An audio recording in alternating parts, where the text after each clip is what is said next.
بسم الله الرحمن الرحيم. قد أفلح المؤمنون الذين هم في صلاتهم خاشعون والذين هم عن اللغو معرضون والذين هم للزكاة فاعلون والذين هم لفروجهم حافظون إلا على أزواجهم أو ما ملكت أيمانهم فإنهم غير ملومين. فمن ابتغى وراء ذلك فأولئك هم العادون والذين هم لأماناتهم وعهدهم راعون والذين هم على صلواتهم يحافظون أولئك هم الوارثون الذين يرثون الفردوس هم فيها خالدون. ولقد خلقنا الإنسان من سلالة من طين ثم جعلناه نطفة في قرار مكين ثم خلقنا النطفة علقة فخلقنا العلقة مضغة فخلقنا المضغة عظاما فكسونا العظام لحما ثم أنشأناه خلقا آخر فتبارك الله أحسن الخالقين. ثم إنكم بعد ذلك لميتون ثم إنكم يوم القيامة تبعثون. ولقد خلقنا فوقكم 7 طرائق وما كنا عن الخلق غافلين وأنزلنا من السماء ماء بقدر فأسكناه في الأرض وإنا على ذهاب به لقادرون. فأنشأنا لكم به جنات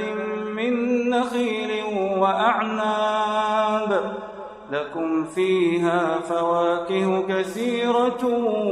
ومنها تأكلون. وشجرة تخرج من طور سيناء تنبت بالدهن وصبغ للآكلين. وإن لكم في الأنعام لعبرة نسقيكم مما في بطونها ولكم فيها منافع كثيرة ومنها تأكلون وعليها وعلى الفلك تحملون. ولقد أرسلنا نوحا إلى قومه فقال يا قوم اعبدوا الله ما لكم من إله غيره أفلا تتقون. فقال الملأ الذين كفروا من قومه ما هذا إلا بشر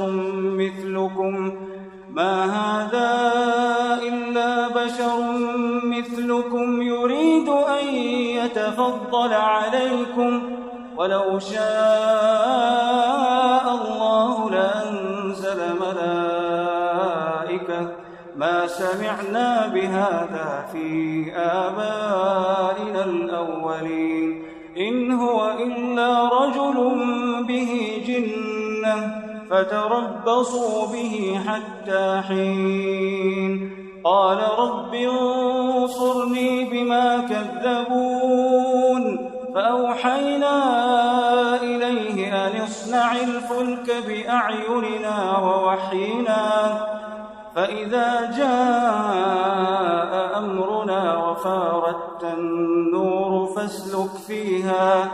فاسلك فيها من كل زوجين اثنين وأهلك إلا من سبق عليه القول منهم ولا تخاطبني في الذين ظلموا إنهم مغرقون فإذا استويت أنت ومن معك على الفلك فقل الحمد لله الذي نجانا من القوم الظالمين وقل رب أنزلني منزلا مباركا وأنت خير المنزلين إن في ذلك لآيات وإن كنا لمبتلين ثم أنشأنا من بعدهم قرنا آخرين فأرسلنا فيهم رسولا منهم أن اعبدوا الله ما لكم من إله غيره أفلا تتقون وقال الملأ من قومه الذين كفروا وكذبوا بلقاء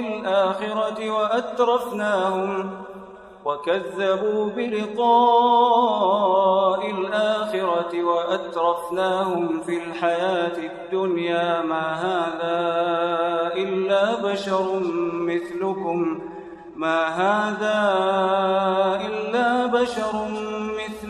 يأكل مما تأكلون منه ويشرب مما تشربون ولئن أطعتم بشرا مثلكم إنكم إذا لخاسرون أيعدكم أنكم إذا متم وكنتم ترابا وعظاما أنكم مخرجون هيهات لما توعدون إن هي إلا حياتنا الدنيا نموت ونحيا وما نحن بمبعوثين إن هو إلا رجل افترى على الله كذبا وما نحن له بمؤمنين قال رب انصرني بما كذبون قال عما قليل ليصبحن نادمين فأخذتهم الصيحة بالحق فجعلناهم غثاء فبعدا للقوم الظالمين ثم أنشأنا من بعدهم قرونا آخرين ما تسبق من أمة أجلها وما يستأخرون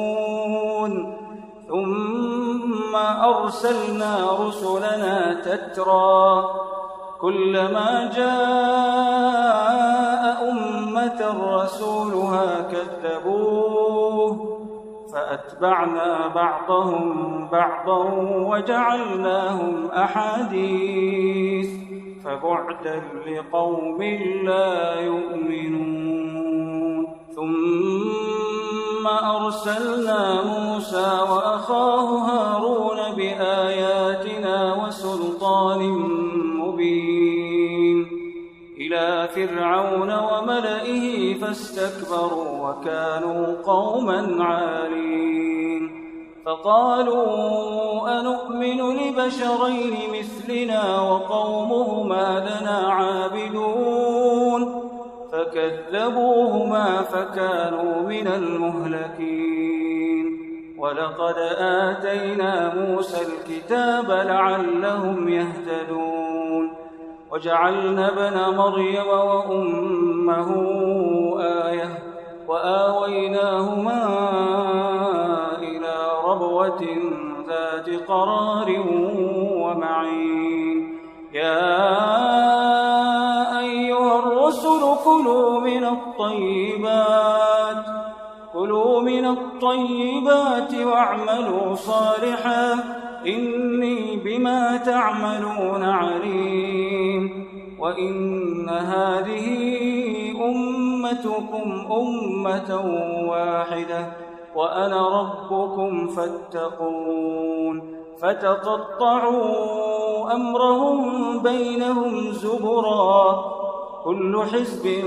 بما لديهم فرحون فذرهم في غمرتهم حتى حين أيحسبون أنما نمدهم به من مال وبنين نسارع لهم في الخيرات بل لا يشعرون إن الذين هم من خشية ربهم مشفقون والذين هم بآيات ربهم يؤمنون والذين هم بربهم لا يشركون والذين يؤتون ما آتوا وقلوبهم وجلة أنهم إلى ربهم راجعون أولئك يسارعون في الخيرات وهم لها سابقون ولا نكلف نفسا إلا وسعها ولدينا كتاب ينطق بالحق وهم لا يظلمون بل قلوبهم في غمرة من هذا ولهم أعمال من دون ذلك هم لها عاملون حتى إذا أخذنا مترفيهم بالعذاب إذا هم يجأرون لا تجأروا اليوم إنكم منا لا تنصرون قد كانت آياتي تتلى عليكم فكنتم على أعقابكم تنكصون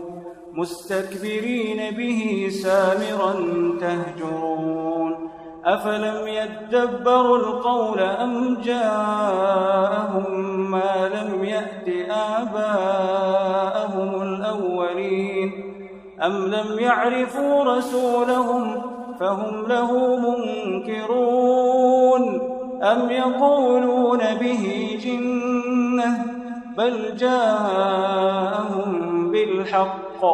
وأكثرهم للحق كارهون ولو اتبع الحق أهواءهم لفسدت السماوات والأرض ومن فيهن بل أتيناهم بذكرهم فهم عن ذكرهم معرضون أم تسألهم خرجا فخراج ربك خير وهو خير الرازقين وإنك لتدعوهم إلى صراط مستقيم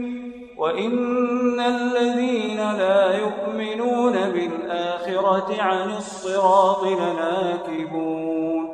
ولو رحمناهم وكشفنا ما بهم من ضر للجوا في طغيانهم يعمهون ولقد أخذناهم بالعذاب فما استكانوا لربهم وما يتضرعون حتى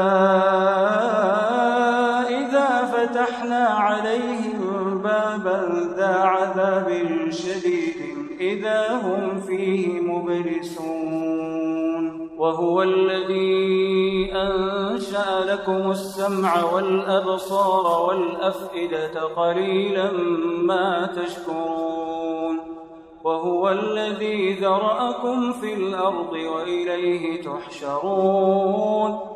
وهو الذي يحيي ويميت وله اختلاف الليل والنهار أفلا تعقلون بل قالوا مثل ما قال الأولون قالوا أإذا متنا وكنا ترابا وعظاما أئنا لمبعوثون لقد وعدنا نحن وآباؤنا هذا من قبل إن هذا إلا أساطير الأولين قل لمن الأرض ومن فيها إن كنتم تعلمون سيقولون لله قل أفلا تذكرون قل من رب السماوات السبع ورب العرش العظيم سيقولون لله قل أفلا تتقون قل من بيده ملكوت كل شيء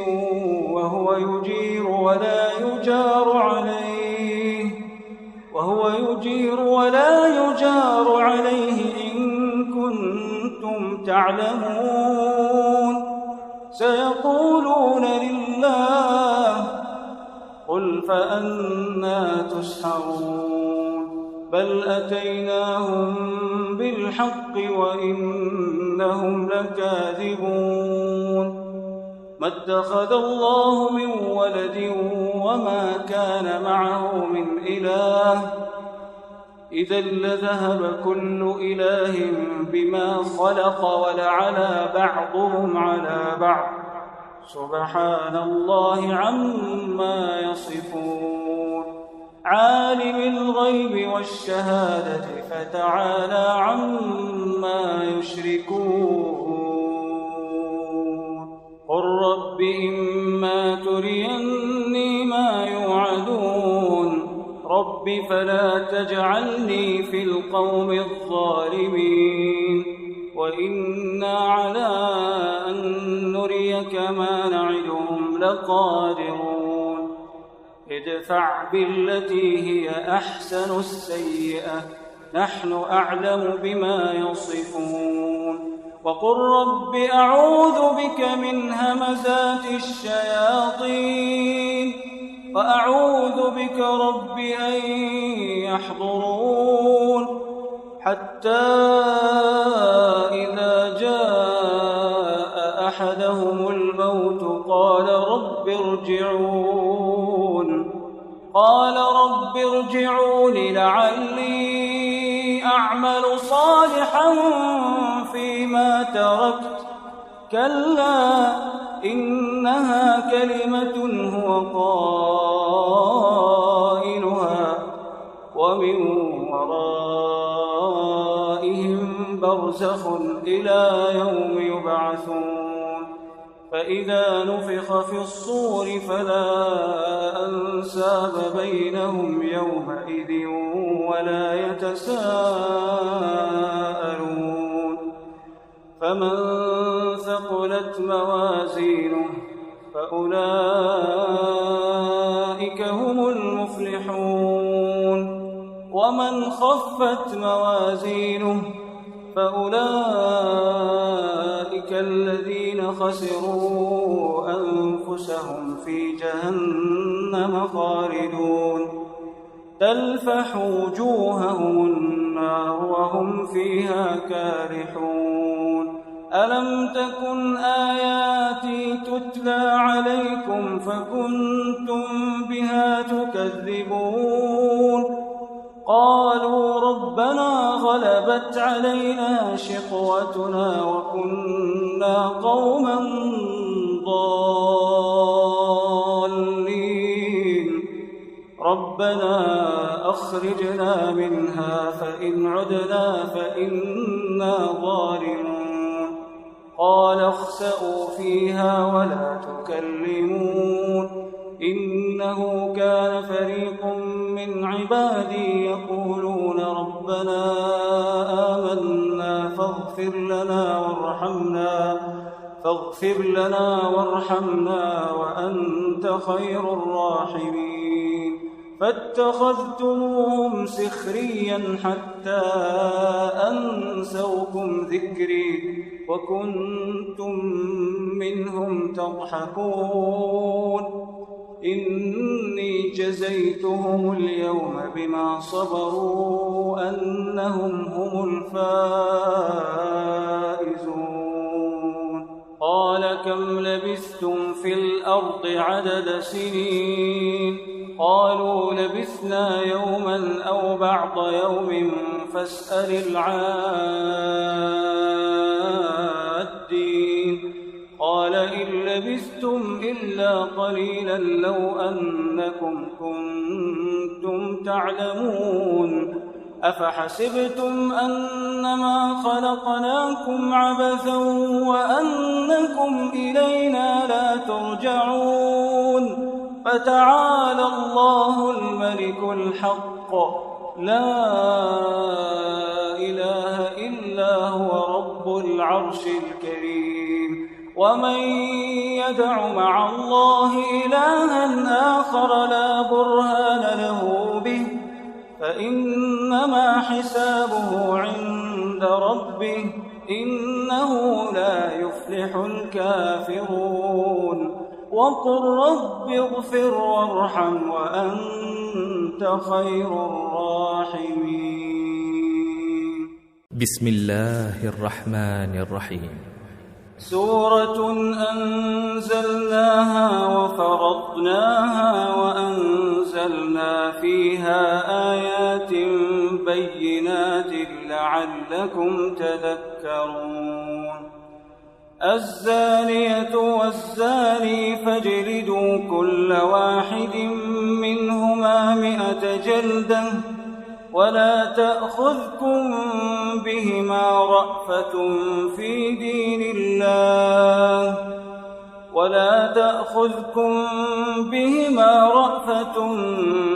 دين الله إن كنتم تؤمنون بالله واليوم الآخر وليشهد عذابهما طائفة من المؤمنين. الزاني لا ينكح إلا زانية أو مشركة والزانية لا ينكحها إلا زان أو مشرك وحرم ذلك على المؤمنين. والذين يرمون المحصنات ثم لم يأتوا ب4 شهداء فاجلدوهم 80 جلدة ولا تقبلوا لهم شهادة أبدا وأولئك هم الفاسقون. إلا الذين تابوا من بعد ذلك وأصلحوا فإن الله غفور رحيم. والذين يرمون أزواجهم ولم يكن لهم شهداء إلا أنفسهم فشهادة أحدهم 4 شهادات بالله إنه لمن الصادقين. والخامسة أن لعنة الله عليه إن كان من الكاذبين. ويدرأ عنها العذاب أن تشهد 4 شهادات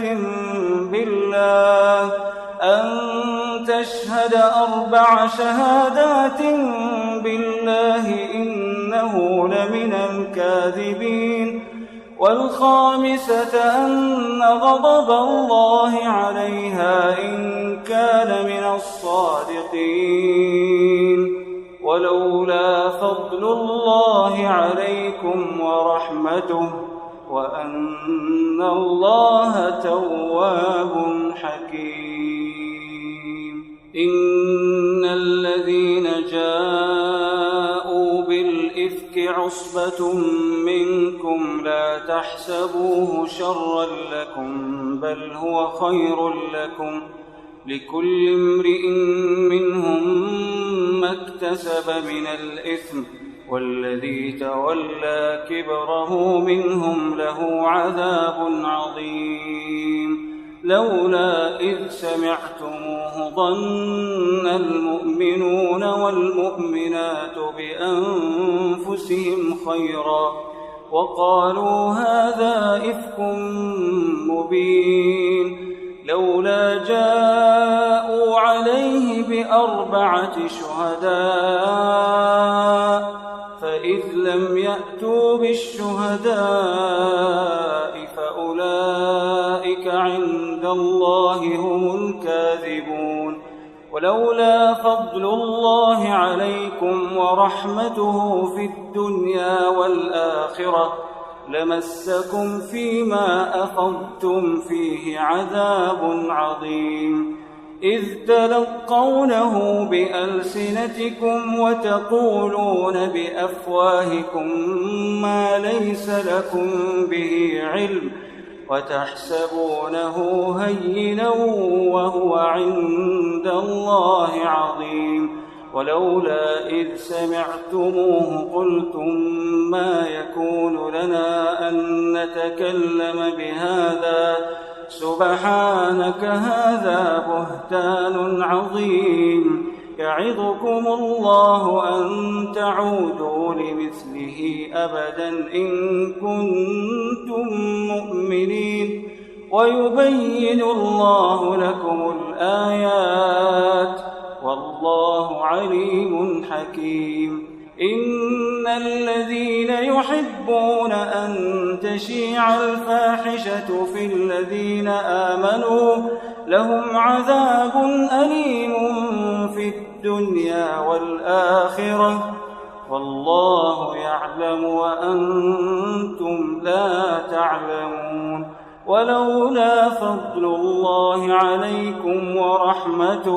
ولولا فضل الله عليكم ورحمته وأن الله رءوف رحيم يا أيها الذين آمنوا لا تتبعوا خطوات الشيطان ومن يتبع خطوات الشيطان فإنه يأمر بالفحشاء والمنكر ولولا فضل الله عليكم ورحمته ما زكى منكم من أحد أبدا ولكن الله يزكي من يشاء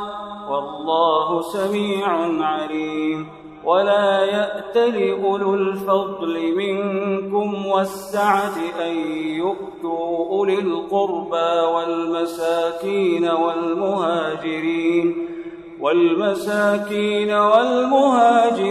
في سبيل الله وليعفوا وليصفحوا ألا تحبون أن يغفر الله لكم والله غفور رحيم إن الذين يرمون المحصنات الغافلات المؤمنات لعنوا في الدنيا والآخرة ولهم عذاب عظيم يوم تشهد عليهم ألسنتهم وأيديهم وأرجلهم بما كانوا يعملون يومئذ يوفيهم الله دينهم الحق ويعلمون أن الله هو الحق المبين الخبيثات للخبيثين والخبيثون للخبيثات والطيبات للطيبين والطيبون للطيبات أولئك مبرؤون مما يقولون لهم مغفرة ورزق كريم يا أيها الذين آمنوا لا تدخلوا بيوتا غير بيوتكم حتى تستأنسوا وتسلموا على أهلها ذلكم خير لكم لعلكم تذكرون فإن لم تجدوا فيها أحدا فلا تدخلوها حتى يؤذن لكم وإن قيل لكم ارجعوا فارجعوا هو أزكى لكم والله بما تعملون عليم ليس عليكم جناح أن تدخلوا بيوتا غير مسكونة فيها متاع لكم والله يعلم ما تبدون وما تكتمون قل للمؤمنين يغضوا من أبصارهم ويحفظوا فروجهم ذلك أزكى لهم إن الله خبير بما يصنعون وقل للمؤمنات يغضضن من أبصارهن ويحفظن فروجهن ولا يبدين زينتهن إلا ما ظهر منها وليضربن بخمرهن على جيوبهن ولا يبدين زينتهن إلا لبعولتهن أو آبائهن ولا يبدين زينتهن إلا لبعولتهن أو آبائهن أو آباء بعولتهن أو أبنائهن أو أبناء بعولتهن أو إخوانهن أو بني إخوانهن أو بني أخواتهن أو نسائهن أو ما ملكت أيمانهن أو التابعين غير أولي الإربة من الرجال أو الطفل الذين لم يظهروا على عورات النساء ولا يضربن بأرجلهن ليعلم ما يخفين من زينتهن وتوبوا إلى الله جميعا أيها المؤمنون لعلكم تفلحون وأنكحوا الأيام منكم والصالحين من عبادكم وإمائكم إن يكونوا فقراء يغنهم الله من فضله والله واسع عليم وليستعفف الذين لا يجدون نكاحا حتى يغنيهم الله من فضله والذين يبتغون الكتاب مما ملكت أيمانكم فكاتبوهم إن علمتم فيهم خيرا وآتوهم مما لله الذي آتاكم ولا تكرهوا فتياتكم على البغاء إن أردنا تحصنا لتبتغوا عرض الحياة الدنيا ومن يكرههن فإن الله من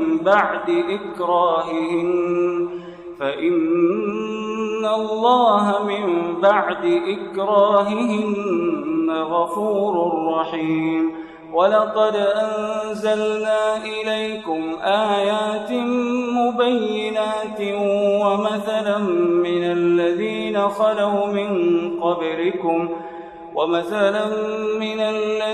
خلوا من قبلكم وموعظة للمتقين الله نور السماوات والأرض مثل نوره كمشكاة فيها المصباح في زجاجة الزجاجة كأنها كوكب دري يوقد من شجرة مباركة زيتونة لا شرقية ولا غربية يكاد زيتها يضيء ولو لم تمسسه نار نور على نور يهدي الله لنوره من يشاء ويضرب الله الأمثال للناس والله بكل شيء عليم في بيوت أذن الله أن ترفع ويذكر فيها اسمه يسبح له فيها بالغدو والآصال رجال لا تلهيهم تجارة ولا بيع عن ذكر الله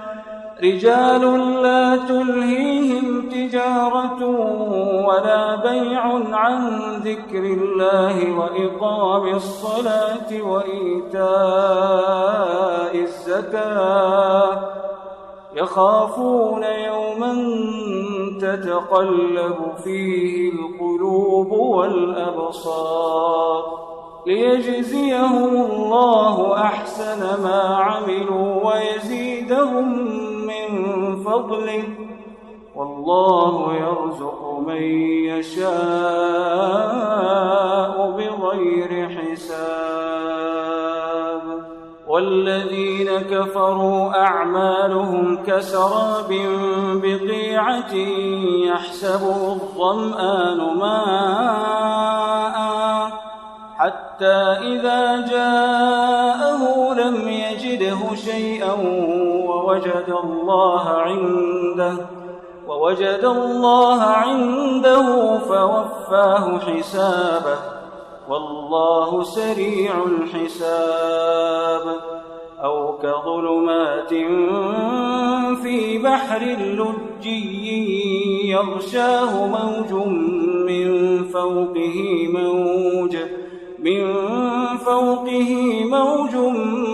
من فوقه سحاب ظلمات بعضها فوق بعض إذا أخرج يده لم يكد يراها ومن لم يجعل الله له نورا فما له من نور ألم تر أن الله يسبح له من في السماوات والأرض والطير صافات كل قد علم صلاته وتسبيحه والله عليم بما يفعلون ولله ملك السماوات والأرض وإلى الله المصير ألم تر أن الله يزجي سحابا ثم يؤلف بينه ثم يجعله ركاما فترى الودق يخرج من خلاله وينزل من السماء من جبال فيها من برد فيصيب به من يشاء ويصرفه عن من يشاء يكاد سنا برقه يذهب بالأبصار يقلب الله الليل والنهار إن في ذلك لعبرة لأولي الأبصار والله خلق كل دابة من ماء فمنهم من يمشي على بطنه ومنهم من يمشي على رجلين ومنهم من يمشي على أربع يخلق الله ما يشاء إن الله على كل شيء قدير لقد أنزلنا آيات مبينات والله يهدي من يشاء إلى صراط مستقيم ويقولون آمنا بالله وبالرسول وأطعنا ثم يتولى فريق منهم من بعد ذلك وما أولئك بالمؤمنين. وإذا دعوا إلى الله ورسوله ليحكم بينهم إذا فريق منهم معرضون. وإن يكن لهم الحق يأتوا إليه مذعنين. أفي قلوبهم مرض أم ارتابوا أم يخافون أن يحيف الله عليهم ورسوله بل أولئك هم الظالمون. إنما كان قول المؤمنين إذا دعوا إلى الله ورسوله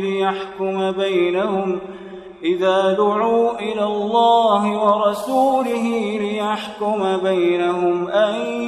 يقولوا سمعنا وأطعنا وأولئك هم المفلحون. ومن يطع الله ورسوله ويخشى الله ويتقه فأولئك هم الفائزون. وأقسموا بالله جهد أيمانهم لئن أمرتهم ليخرجن قل لا تقسموا طاعة معروفة إن الله خبير بما تعملون. قل أطيعوا الله وأطيعوا الرسول فإن تولوا فإنما عليه ما حمل وعليكم ما حملتم وإن تطيعوه تهتدوا وما على الرسول إلا البلاغ المبين. وعد الله الذين آمنوا منكم وعملوا الصالحات ليستخلفنهم في الأرض كما استخلف الذين من قبلهم وليمكنن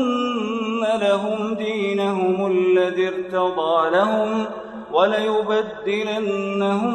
من بعد خوفهم أمنا يعبدونني لا يشركون بي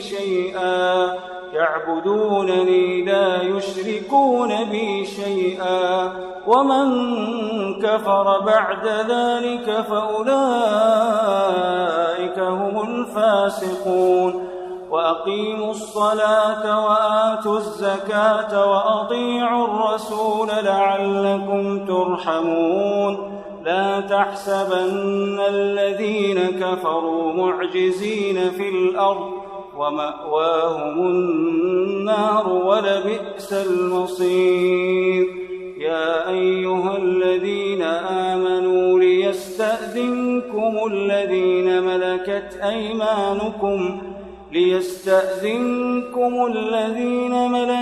أيمانكم والذين لم يبلغوا الحلم منكم 3 مرات من قبل صلاة الفجر وحين تضعون ثيابكم من الظهيرة ومن بعد صلاة العشاء 3 عورات لكم ليس عليكم ولا عليهم جناح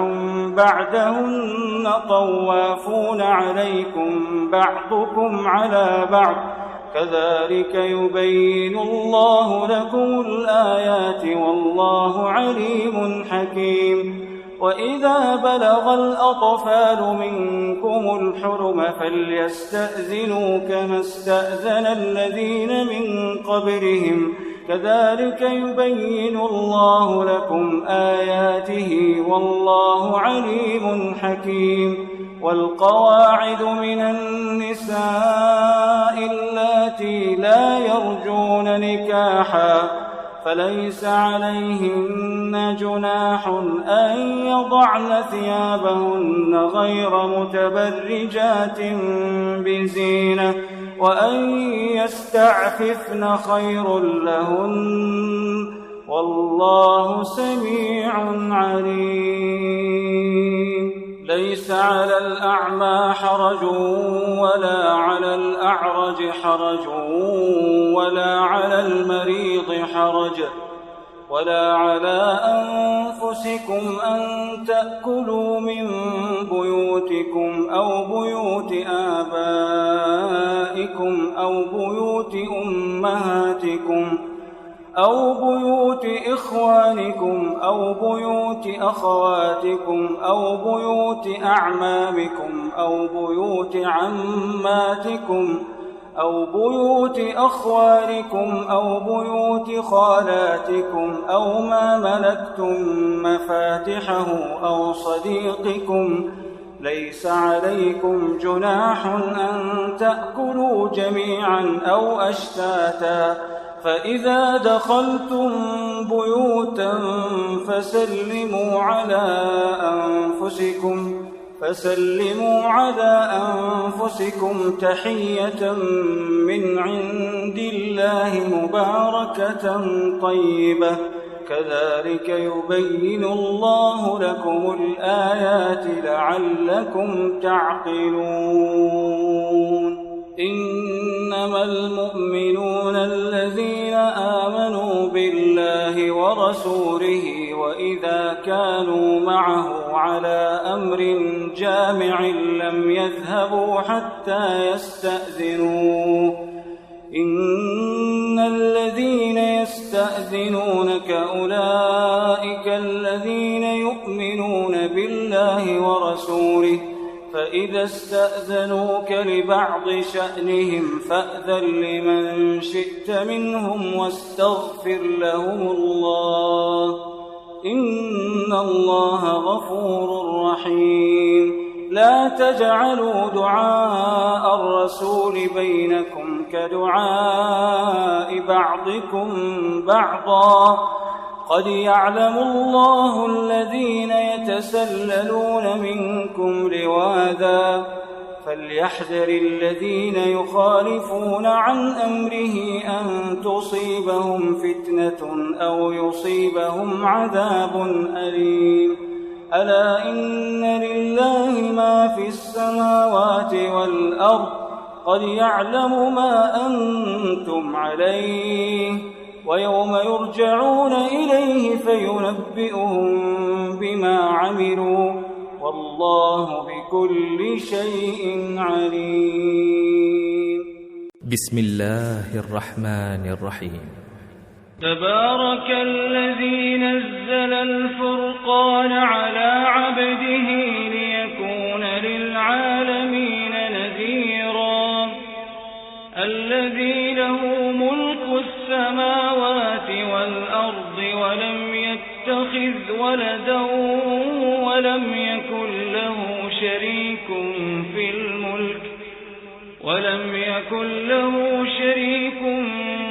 في الملك وخلق كل شيء فقدره تقديرا. واتخذوا من دونه آلهة لا يخلقون شيئا وهم يخلقون، ولا يملكون لأنفسهم ضرا ولا نفعا، ولا يملكون موتا ولا حياة ولا نشورا. وقال الذين كفروا إن هذا إلا إفك افتراه، وقال الذين كفروا إن هذا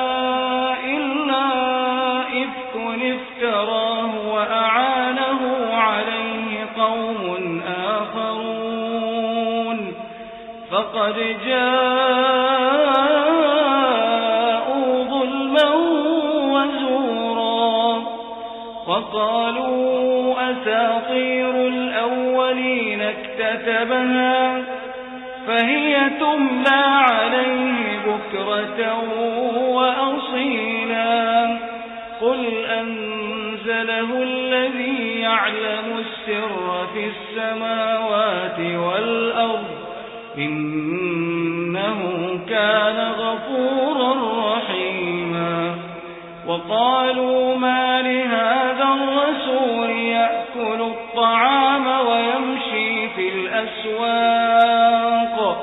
لولا أنزل إليه ملك فيكون معه نذيرا أو يلقى إليه كنز أو تكون له جنة يأكل منها وقال الظالمون إن تتبعون إلا رجلا مسحورا انظر كيف ضربوا لك الأمثال انظر كيف ضربوا لك الأمثال فضلوا فلا يستطيعون سبيلا تبارك الذي إن شاء جعل لك خيرا من ذلك جنات تجري من تحتها الأنهار ويجعل لك قصورا بل كذبوا بالساعة وأعتدنا لمن كذب بالساعة سعيرا إذا رأتهم من مكان بعيد سمعوا لها تغيظا وزفيرا وإذا ألقوا منها مكانا ضيقا مقرنين دعوا هنالك ثبورا لا تدعوا اليوم ثبورا واحدا وادعوا ثبورا كثيرا قل أذلك خير أم جنة الخلد التي وعد المتقون كانت لهم جزاء ومصيرا لهم فيها ما يشاءون خالدين كان على ربك وعدا مسئولا ويوم يحشرهم وما يعبدون من دون الله فيقول أأنتم أضللتم عبادي هؤلاء أم هم ضلوا السبيل قالوا سبحانك ما كان ينبغي لنا أن نتخذ من دونك من أولياء ولكن متعتهم وآباءهم حتى نسوا الذكر وكانوا قوما بورا فقد كذبوكم بما تقولون فما تستطيعون صرفا ولا نصرا ومن يظلم منكم نذقه عذابا كبيرا وما أرسلنا قبلك من المرسلين إلا إنهم ليأكلون الطعام ويمشون في الأسواق وجعلنا بعضكم لبعض فتنة أتصبرون وكان ربك بصيرا